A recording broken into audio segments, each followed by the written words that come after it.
Nithyanandam Nithyanandam Harihara Rupam Shakti Swarupam Sachidanandam Nithyanandam Nithyanandam Paramasukadam Kevalam Jnanamurtim Dvandvatitam Gagana Sadrisham Tattvamasyaadilaksham Ekam Nityam Vimalamachalam Sarvadi Sakshi Bhutam Bhavatitam Trigunarahitam Sadgurum Tam Namami. Nithyanandam, and a very warm welcome to one more exciting Nithyananda Satsang. What makes satsang so exciting?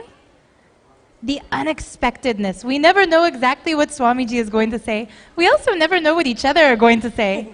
It's that spontaneous, active, dynamic energy that makes this such a joyful part of the day. What's even more exciting about today is that we're going to get the next depth, the next powerful revelation about something very dear to all of our hearts, and by nature of the fact that you're watching this, I know it's very dear to your heart also, and that is the guru-disciple relationship. Swamiji has spoken about the physics and the chemistry of guru-disciple relationship. In case you didn't see those beautiful satsangs, or if you'd like your memory to be jogged just a little bit, what exactly he said about the physics of the guru-disciple relationship is that the physics means closeness, being in his breathing space, being around the avatar. When we are physically near to the guru, walking on the land graced by his own feet, eating the food prepared in his own kitchen, breathing the very air that has been inhaled and exhaled by him, that's gone to Kailasa and come back, we experience that beautiful happening in which the relationship starts to blossom. But what is the chemistry of the guru-disciple relationship? The chemistry goes even beyond the physics and takes us to the level in which even physical nearness becomes obsolete. Chemistry is all about substance, depth, and actual transformation. If you go into any chemist's lab, you'll see beakers and petri dishes where different substances are mixed with different other substances, reactions occur, and they become something new entirely. Ultimately, why do we come to the Guru? It always happens with the moment that feels kind of like falling in love, but is actually a rising. How many of you feel when you look at Swamiji, you just feel joy for no reason? You feel excited. Sometimes there's tears of bliss. You're not sad. It's an emotion unlike any other. Great. All of your hands are showing you're really catching the same thing we're feeling. This is like the secret crush on the cosmos. For whatever reason that falling in love happens, or that rising in love happens, it's going to take us on a journey unlike the journey of any other typical relationship. With an ordinary person, what happens when you fall in love? You decide to spend your lives together, to work towards common goals. Maybe you decide to buy a house, have a family, have kids, if that love is reciprocated. Or you feel crushed and heartbroken and desolated. But what happens when that love is applied to the cosmos himself in form? To Mahasannidhanam, Parashiva and Parashakti, embodied in the avatar. When that love happens, the course of the relationship is much, much different. First and foremost, you never have to worry about whether it's reciprocal or not, because you can never fall in love with him unless first he's in love with you. The Guru's grace is such that when he feels love for you, that love fulfills you, overflows in you. Those tears of joy are nothing but his love for you coming back in the form of your love for him. But is that all? Definitely not. The first step is to bring yourself physically close to him. That's the physics of the guru-disciple relationship. The chemistry is when you make the powerful decision to live with the powerful cognitions which he's giving to all of us. What is a powerful cognition?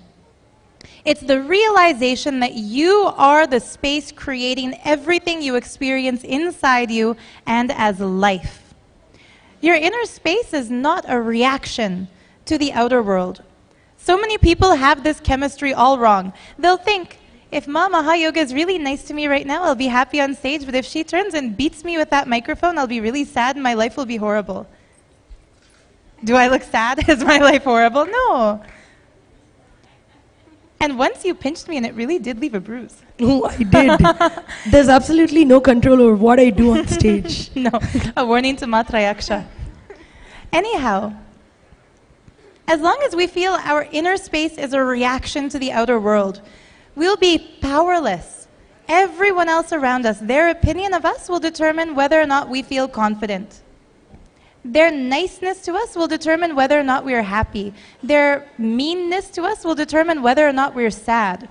That's the pure, powerless inner space that has no control, no decision-making capacity, no creator capacity over existence. The powerful cognition Swamiji is giving to all of us is Sada Shivoham. We experience that Sada Shivatva in which we live the state, radiate the space, and manifest the Shaktis, the superpowers of Sadashiva. He will never be in that powerlessness that decides if people praise him, he's valid. If people insult him, he's less.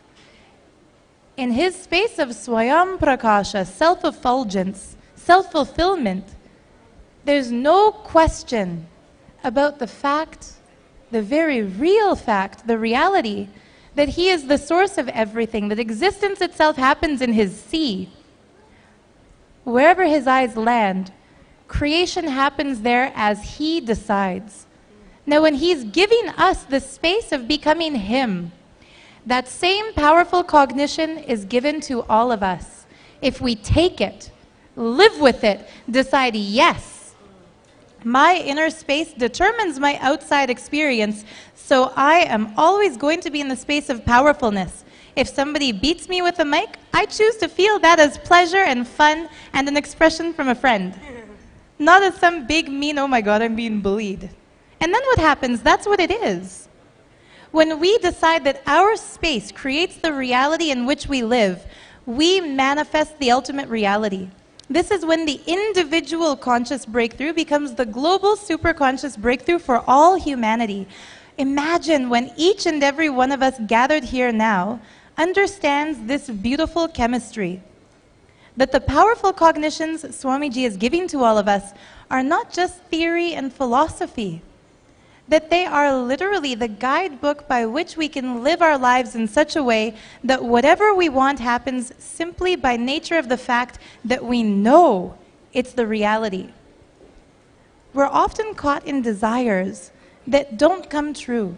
We wish for something, we pray for something. We wonder, when Swamiji is my guru and I'm asking for this again and again and again, why don't I have it?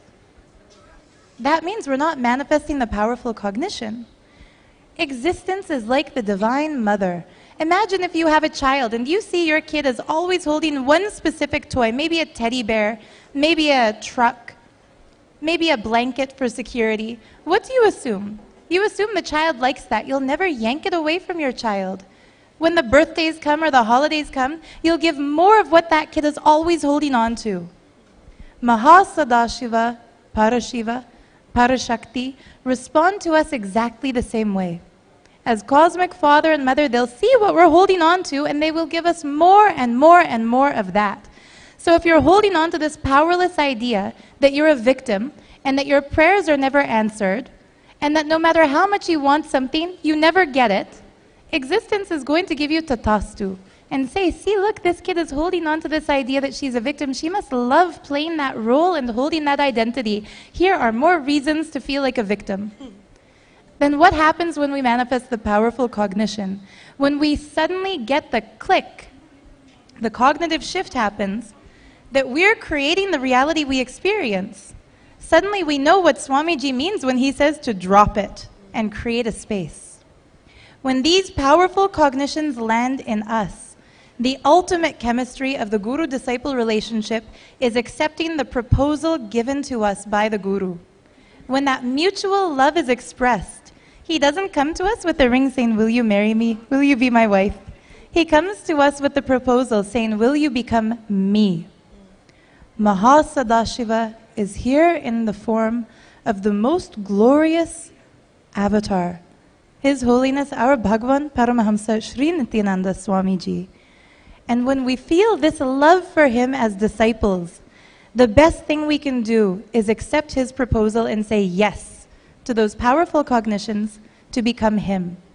Now, Ma Mahayoga, as the one who gives us the training and helps us to manifest these powerful cognitions to also manifest Shaktis, I personally have benefited from it when you've shared with us the best way we can manifest a power is to drop the idea that it's not manifesting yet at Swamiji's feet. Yes.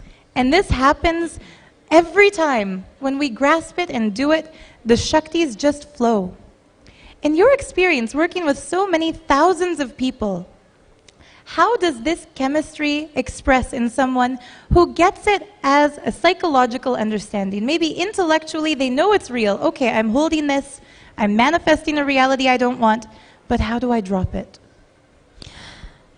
Ma Swarupa Priya, actually this question can be answered when we visit the basics of what people feel in a relationship. You were talking about a husband and wife, you were talking about relationships in general, even between a mother and child. This whole idea of chemistry in our world presently, we always equate chemistry with love. Any place we go, you see a couple in a relationship. Yes. If they look really happy, if they look like they're flowing in sync with each other, we just feel, wow, what chemistry. Yes. If we go to the movies and we see an actor and an actress on screen, we say, wow, what chemistry. It does not feel like they're acting at all. And if we see a team that works with great team spirit, then we talk about the team chemistry. Yes. If we talk about students really having fun with their teachers, then we talk about the student and teacher chemistry. This is all before we come to the guru-disciple relationship and the guru-disciple chemistry. Over there, I remember reading this in a book by Swamiji. I think the book's name is You Are No Sinner. He says, the greatest sin is the guilt that you have. And in that book, Swamiji says, love is highly underrated and so is chemistry. He says, when you're talking about oneness, where is the question of missing chemistry with another person? Wow. A lot of people, they get out of relationships. I've seen some of my friends, I've seen people in my own family, I've had personal experiences like that, where you go through a relationship and suddenly you feel the chemistry is like ebbing away. Basically, Swamiji says, you are no longer new to each other. If you dedicate yourself to being new for the other person, or if another person dedicates themselves to being new for you, such a relationship never ever runs out of even the basic kind of love.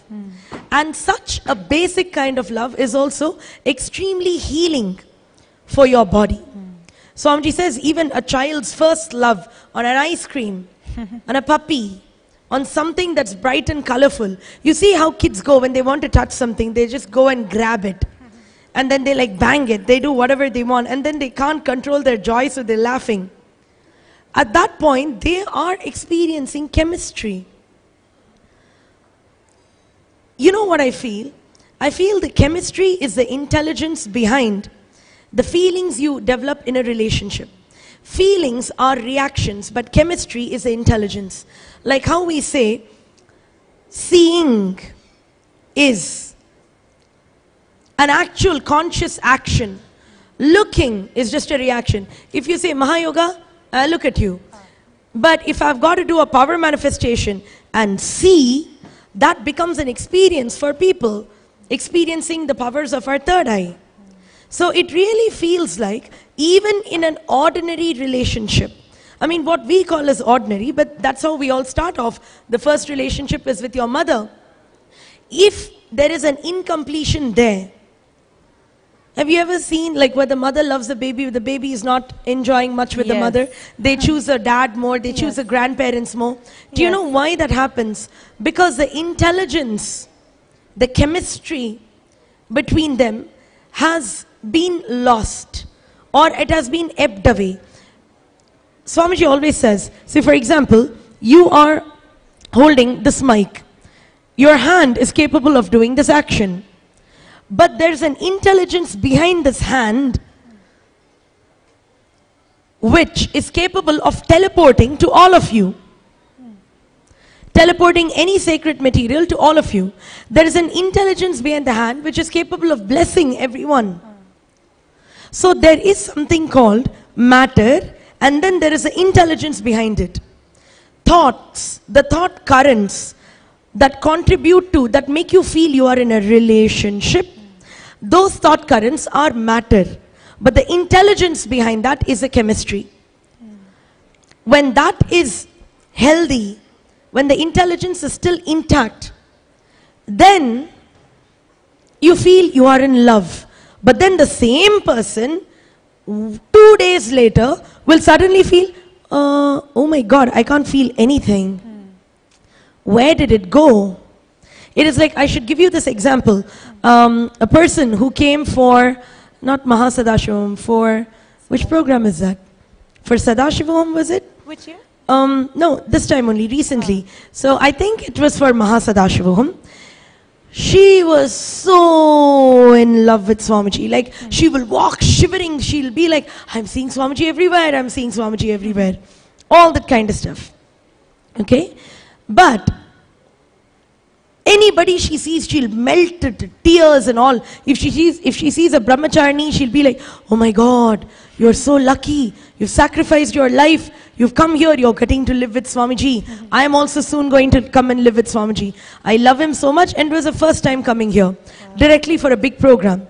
So even I was excited. I was like, wow, you know, there's somebody here, lot of feeling connection. Then darshan happened, and Swamiji arrived, completely covered with gold and rudrakshas. Some gorgeous, really complex hairdo, as Sadashiva will wear. And there was like a heavy light show. And Swamiji came and gave darshan.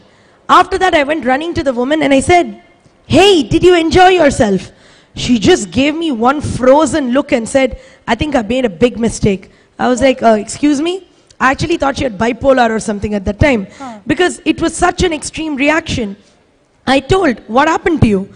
She said, look, I fell in love with the Swamiji who does not wear any jewelry.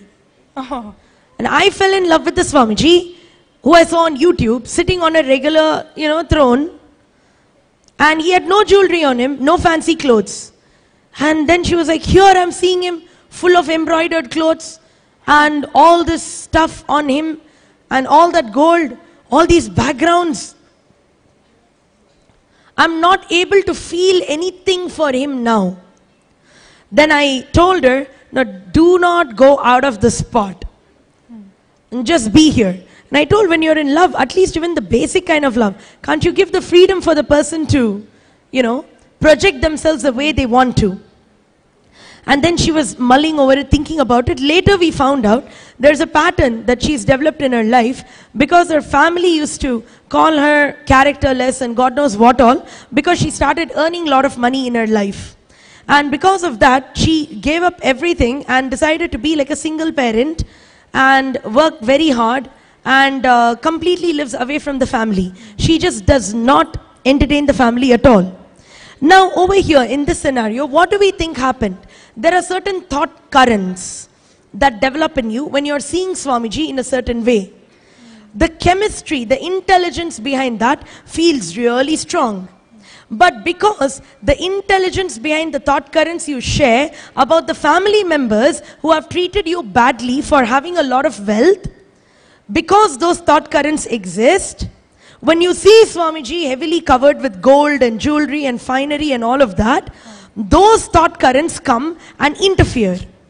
Now it is a matter of which is more powerful, which is a more powerful cognition. What you felt towards the family, those thought currents, or what you felt towards Swamiji, those thought currents. They collide. Once they collide, whatever wins, that is the side you go towards. And you give it the label of, I'm not feeling connected to him, so let me take off. How many relationships have we destroyed in our life using this? Just think back and see. That is the reason why in this whole chemistry of a guru-disciple relationship, the frequency of the intelligence behind these thought currents is so high that, and of course it is made high by those powerful cognitions that you were speaking of. Powerful cognitions coming from Swamiji, from the space of enlightenment. It is so high that no other thought current can have the power to violate you. No other thought current has the power to win you over. This actually answers a lot of relationship related trouble you may have with your car, you may have with your puppy, you may have with your pets, your family, your boss, your employees, with anybody. It is like this, Swarupapriya. It's like, fine, we got a lot of powerful thought currents from Swamiji about Varanasi. So for us, the moment we land in Varanasi, even if 10 monkeys come and sit on us, we're like, Hanuman! Yes.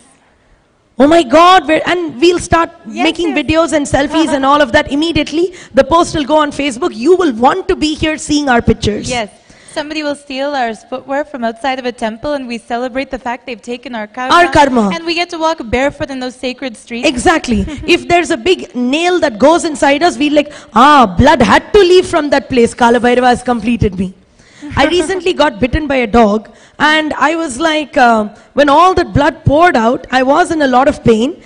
And then I was like, no, this is the only part of me that is susceptible, that thinks of I, that chooses to suffer. Yes. So when the blood flowed, I was in a lot of pain. And in the end, I said, no, if it happened in Kala Bhairava's presence, in Adi Kailash, in Swamiji's home, the powerful cognitions took over. Yes. And just made me feel, Kala Bhairava just knows. So I put a post on Facebook the next day telling, Kala Bhairava's completions for me are always swift, dramatic, and very romantic. So please understand, chemistry is the intelligence behind our thought currents. That chemistry, whether you want to make it or break it, is really in our hands. Yes. That is the reason why we get the power to make or break the chemistry, because the powerful cognitions that fuel the intelligence comes directly from Swamiji. Directly from Swamiji. That's the reason why, actually today for Trayaksha, she's got a splendid psychology background and she's very young. And Swamiji has told her, her vision from him is, change the face of psychology in the world. Because every bit that we have termed as psychology is like some utter bogus, even if you heard what the three of us have shared with you today, let alone what Swamiji is going to come and share with you on the Guru-disciple chemistry. Yes. He says even the ordinary love between two people or between you and an inanimate object, like you see a new phone and you're like, I've never seen anything so beautiful in my life. I gotta have that. There was once a person, Swarupapriya, he told me he has got a big problem with his wife. They don't have any chemistry, nothing. I told him, you please go and buy her shoes every day. And the relationship healed. They stopped divorce. Wow. It's not a joke. I'll tell you why. See, she has got a spending habit, but she spends only on shoes. And he cannot understand why some human being will spend on shoes. And there's a huge tiff over there. And he's like, our financial thing is not compatible. Therefore, we don't have chemistry. and or naturally you don't have anything else as well, so go. And then he was like, look, I'm fighting with my wife for her expenditure and you want me to buy her shoes every day. And I said, go for the most expensive. But when, see, till date, he had never ever bought his wife a shoe. Listen very carefully to what I'm about to say. And the wife, even though she bought many, she could not feel satisfaction that this next shoe is going to be the love of my life. She could not feel that satisfaction. So she kept on buying. And big brands. This guy never understood what it meant for her to receive. So when I told, you go and, by the way, this was a reading through the third eye, so it can never be wrong. So I told him, you go buy her the most expensive shoe that you can find. Diamond studded shoe, please go do it. Whatever you can afford till now. So he said, fine. He took his wife and he did not tell her what he's going to do. He went, I don't know, I think he went to Jimmy Choo or something like that, and he bought some really deadly looking shoes and he gave that to her as a gift. She melted in the shop and cried and cried and cried and cried, wow. And after that never went and bought a shoe. What do you think happened here? In her childhood, there were few things that she wanted to get and that was taken away from her, and after that always denied. She always wanted somebody to know what she wants and just give it to her. She wanted to feel that it's effortless to receive what she loves. This guy had never seen what it feels like to give and to see what causing someone's reality does to them. Through the third eye, when this revelation was done and given, and he actually went and kept his word and did it, bought the shoe, went for whatever he could afford, there was an immediate change. He was like, how is it possible that buying a shoe? I've bought this woman so many things before. She never bothered about it. It's about what she loves, not about what you think she should have. Again, the whole point is, they were not able to see it. Why? Because behind the reasoning they have, behind the thought currents they have, the intelligence was lost. The intelligence that we call as chemistry. Many times me and Swarupa Priya and Treyaksha, you all may think, okay, there are teleprompters over here or something. There's nothing. We don't even prepare. The chemistry between us is such, or between any of the Gurukul Balasans who we just bring. 2 minutes before the curtain opens to all of you and we say, Nithyanandam, welcome to the satsang. People think that we have done a lot of preparation. There's zero. No. I mean, I wish we had done something, but then like we just don't. And everyone, we just know this is where the person's going to talk. The next, this is how you're going to do. Somehow it all just ends up matching with what Swamiji is doing, because the intelligence behind our thought currents is that Sadashiva.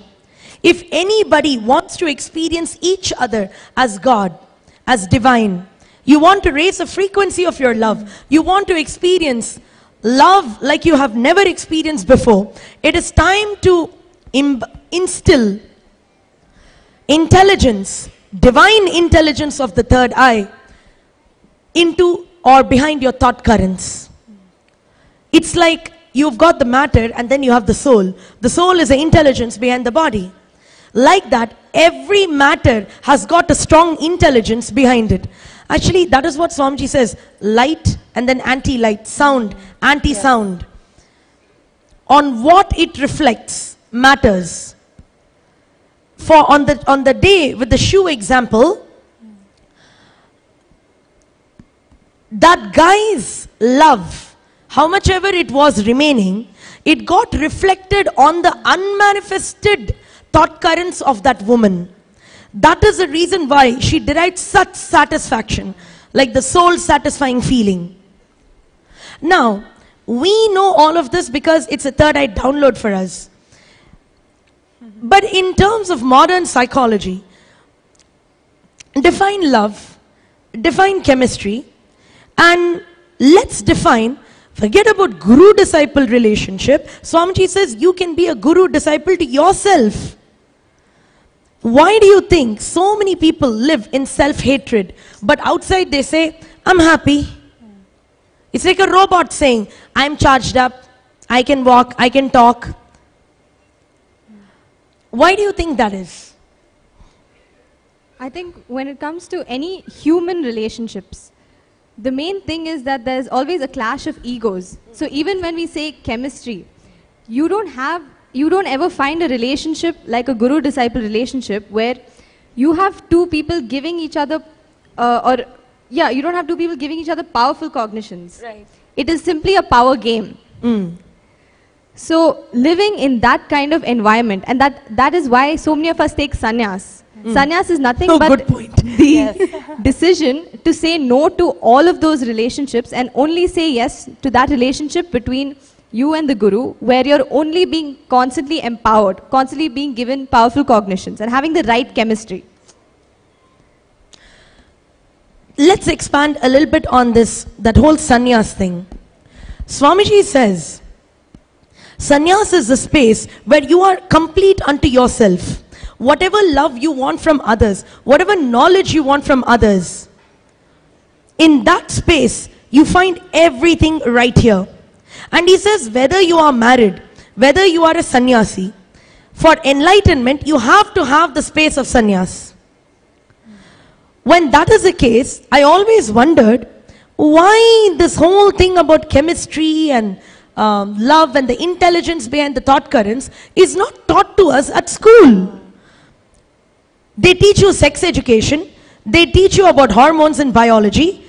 Nobody teaches you about why you feel the way you do. And even love is reduced to something which is a bunch of hormones reacting in you. Yes. Absolutely. Love is taught to us in school as just the reaction of hormones in our body, not as a beautiful emotion that expresses, or I don't think we can even call it an emotion. It's beyond that. Now, I think over here, a very important point has got to be made. If you go to Kumbh Mela, you will see yogis whose hormone levels are like at zero. For Swamiji himself, that is the case. But they say only if you've got oxytocin, you will feel very much in love. And with whoever that oxytocin gets, it produces itself. Like when a mother has a baby, and then it's the oxytocin that does not want her to throw it out and oh my God, you caused me so much pain. And you hug the baby instead. But if all the hormones are at the level of zero, then also you feel that wave, that tsunami of what you call as love, feeling, connection. Where do you think that comes from? That comes from the intelligence behind the hormone. The intelligence behind the matter. I have seen people in the US, they want to get pregnant, so the doctor tells them, continue to take growth hormone so that you will be kept young and your body will delude itself into thinking you need to produce more eggs. I was so shocked. This diagnosis is given to an intelligent person who is educated at some of the best schools, has all the money the world can provide, and then also went to a top class doctor, and the doctor says this. It taught me that there is no intelligence behind the word. Actually, when Swamiji says have integrity, I understood it is an intelligence behind the word. When the intelligence is lost behind the word you give, it is not just like, hi Triaksha, let's go eat strawberry jam today. And then if we don't do it, and that does like a break of integrity. No. When you say, let's go have strawberry jam today, the intelligence, the amount of intelligence behind those words determines whether it's going to happen, whether me and she even forget about it. Even if we forget about it, the intelligence is operating independently. The chemistry of a guru-disciple relationship is all about restoring the intelligence behind all the thought currents you have related to relationships.